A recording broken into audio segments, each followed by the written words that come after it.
obviously just a few things to say by way of introduction over and above the report, where we have, through the offices of John, who's sat somewhere beside me, is try to put a lot of detail into the report to reflect some of the health environment as much as the policing response and some of the work that Alan has been doing so much on, both in terms of the enforcement space and also keeping our own organisation as safe as we can.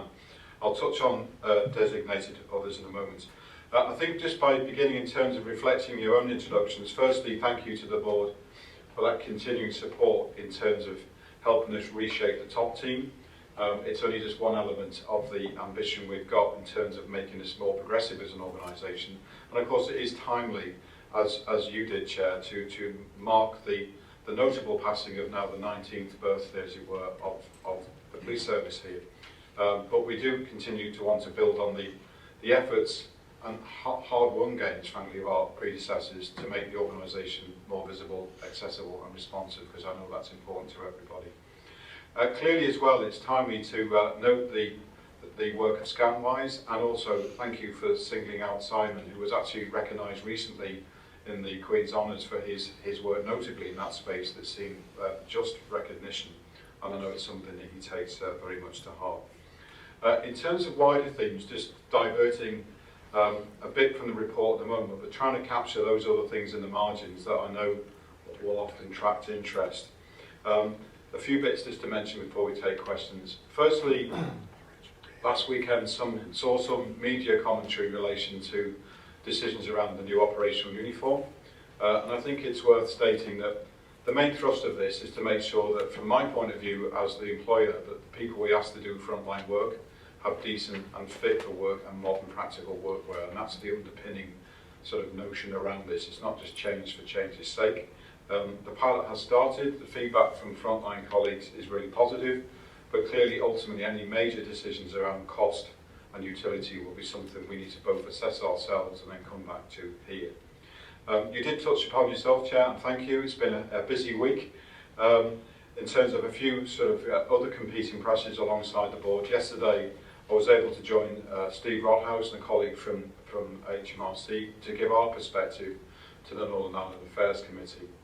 A couple of takeaways, I suppose, and everyone will come to their own conclusions from a long session, but about giving assurance, I think, that we're not here to politicise whatever happens with Brexit, but whilst, I think I said last time, some of this may be seen, certainly in terms of the management of data, of something akin from moving from Wi-Fi to modem, we have to be adaptive and agile. The border is porous at the moment.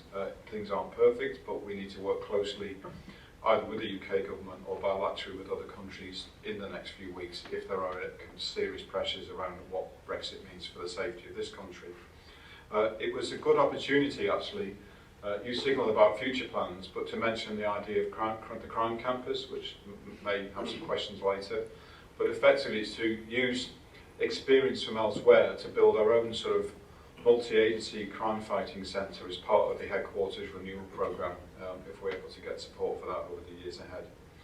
Clearly COVID has been the focus of the report to you today, and we continue to work with the Executive Office and civil service partners, and Alan particularly, I'm sure we'll touch on later, his role both as our operational goal commander but the contact with the enforcement group.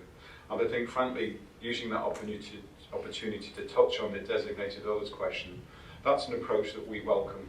Clearly there's a role for the rule of law and policing in this space, but actually there are other partners that can play their part too to divert work away from us and still join that endeavour to keep all of us safe in this COVID environment. You'll see from the report itself that one of our dilemmas at the moment, frankly, is that largely both calls for service, antisocial behaviour and crime are creeping back to the levels we would expect to see before COVID, so effectively we're at business as usual, plus the pressures of policing the COVID environment, and we may touch upon that a little bit later.